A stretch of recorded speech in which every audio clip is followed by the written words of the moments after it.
Esta aula de agora, ela é voltada para o segundo ano, mas quem quiser ver, fique à vontade. Muito bom dia, muito boa tarde, muito boa noite. Vamos trabalhar um pouquinho. Então, gente, no segundo ano, a gente ia entrar nessa questão do primeiro reinado, do Império Brasileiro, e aí fomos acometidos por esse vírus, né? E nós estamos aqui nas quarentenas. Eu estou em casa, gravando para vocês, né? Mais esse vídeo. Então é o seguinte, vamos primeiro entender. O Brasil fica independente em 1822. De 1822 até 1831 é o chamado primeiro reinado. O Dom Pedro I, nós já tivemos uma aula falando sobre ele, né? E tal. E de 1831 até 1840 é um período chamado regências, ou período regencial. Por que isso? Porque o imperador primeiro, Dom Pedro I, ele foi embora para abdicou do trono, né, como é, mais repetidamente falado, né? Ele abdicou do trono e foi para Portugal. Fez uma guerra muito louca, improvável, tão improvável quanto a independência do Brasil e venceu de novo. Pense num cara que gosta de fazer coisas difíceis. Venceu de novo e ficou lá em Portugal mesmo. Tá, Deus o tenha. Ou não. E aí, o que acontece? As regências, ela é um período que nós não temos rei e somos um império, uma monarquia, né? É império porque nós tínhamos ambições de conquistar novos territórios, inclusive seria o que hoje é chamado Uruguai. Então, o que acontece? Esse período nós tivemos a regência trina provisória, a regência trina permanente, depois eles resolveram mudar o sistema para regência una e depois trocaram esse regente uno, né, que era o padre Feijó, e fizeram mais uma regência una. Isso vai durar de 1831 até 1840. Nesse período de regência é aquele que a gente tem aquele monte de guerras, aquelas batalhas, que vocês sabem o nome, eu vou falar aqui, mas eu sei que vocês sabem. Que são elas. Cabanagem, sabinada, balaiada, farroupilha. Então, essas revoltas estão aí nesse período regencial. Como acaba esse período regencial? Em 1840, né? Aí agora para variar mais um golpe na história do Brasil, é dado o golpe da maioridade, onde o imperador, né, Dom Pedro II, filho do imperador Dom Pedro I, neto de Dom João VI, ele vai assumir o trono com 15 anos incompletos. Pensem nisso, vocês do segundo ano são mais velhos do que era o imperador quando assumiu.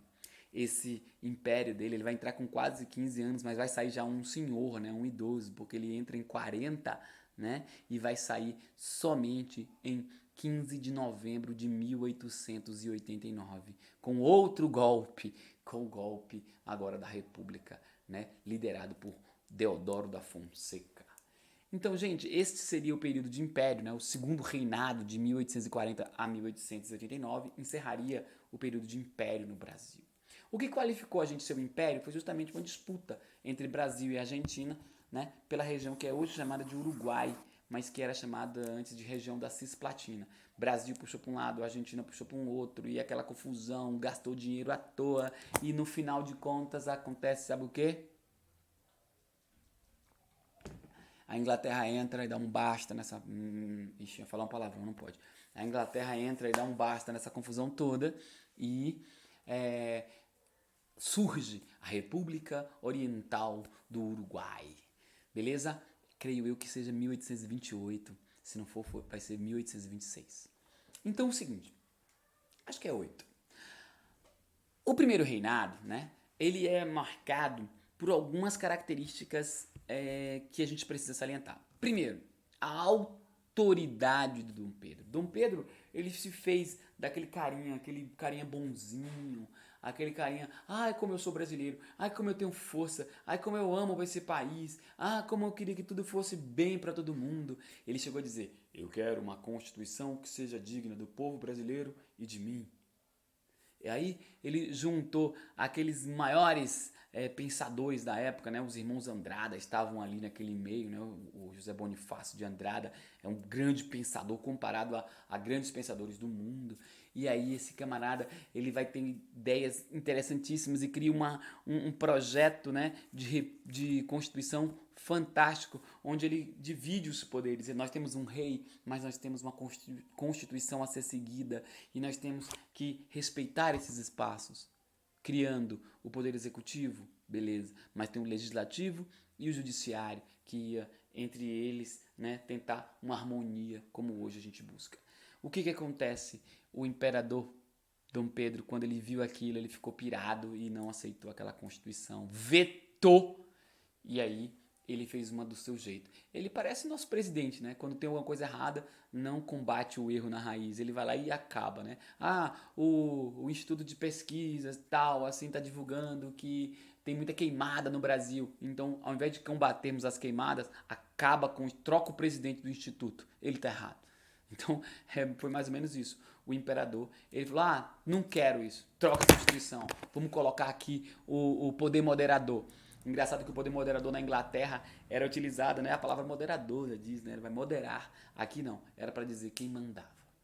Aceita-se o executivo, o legislativo, aceita-se o judiciário, mas acima de tudo, o moderador, que era ele. Então o imperador, ele começa a mostrar sua cara quando efetiva-se, né, no poder. Então esse foi um primeiro choque, né? Os brasileiros tomaram aquele choque com esse autoritarismo de Dom Pedro I. E isso gerou muita insatisfação. A imprensa caiu matando. Então o que ele fez? Censura.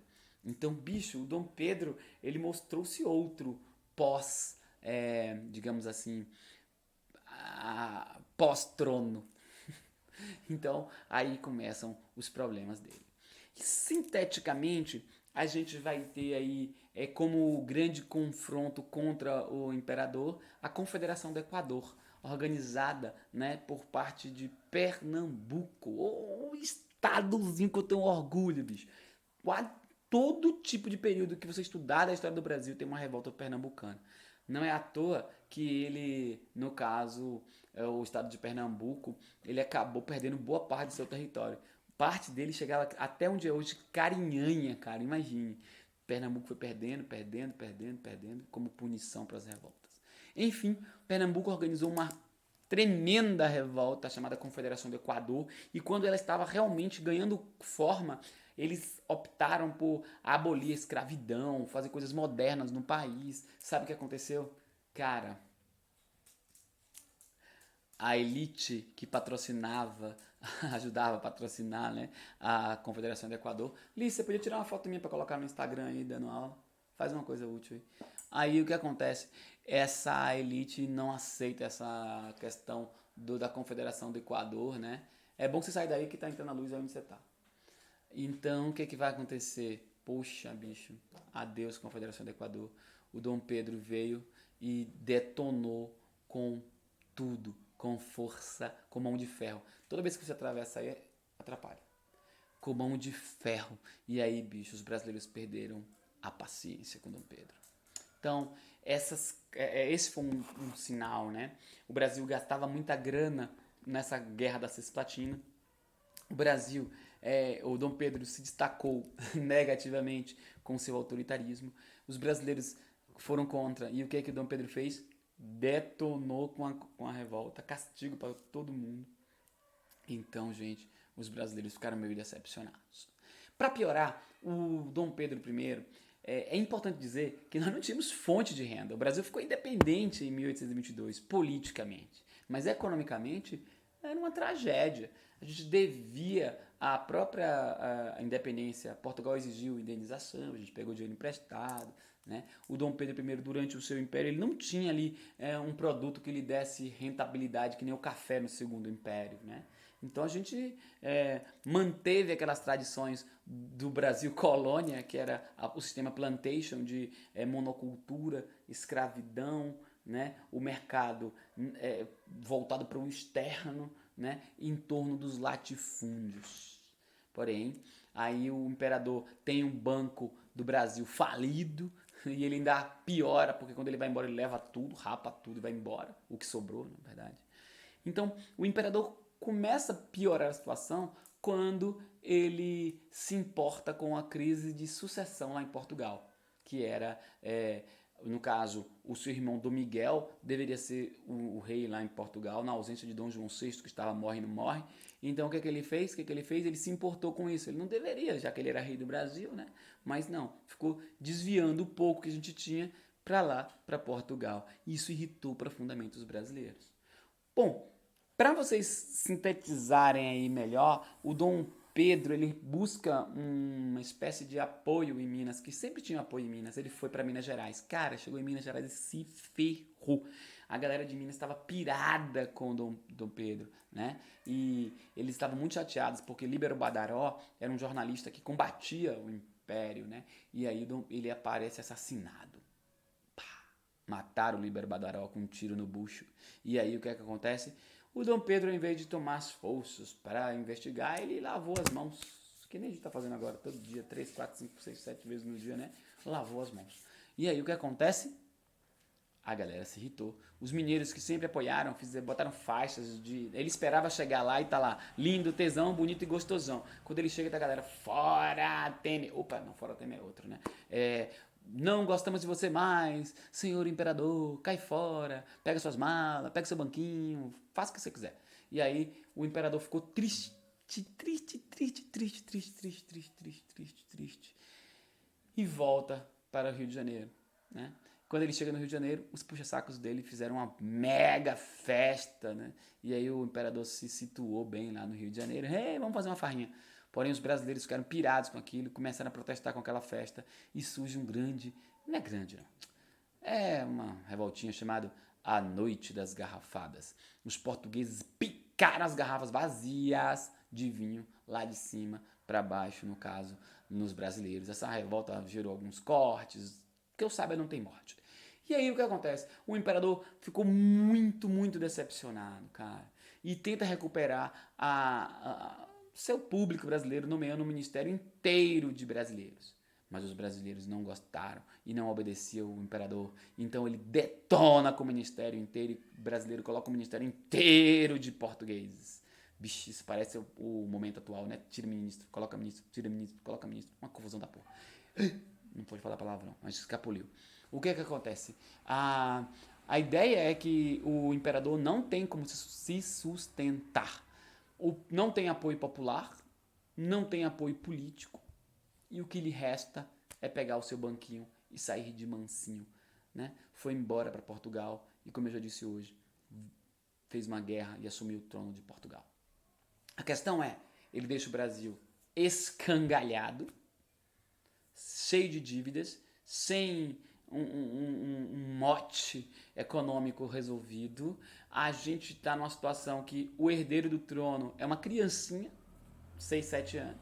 O que é que acontece? Ele deixa um tutor, que é o José Bonifácio de Andrade, para cuidar do Pedrinho, filho dele, Dom Pedro II.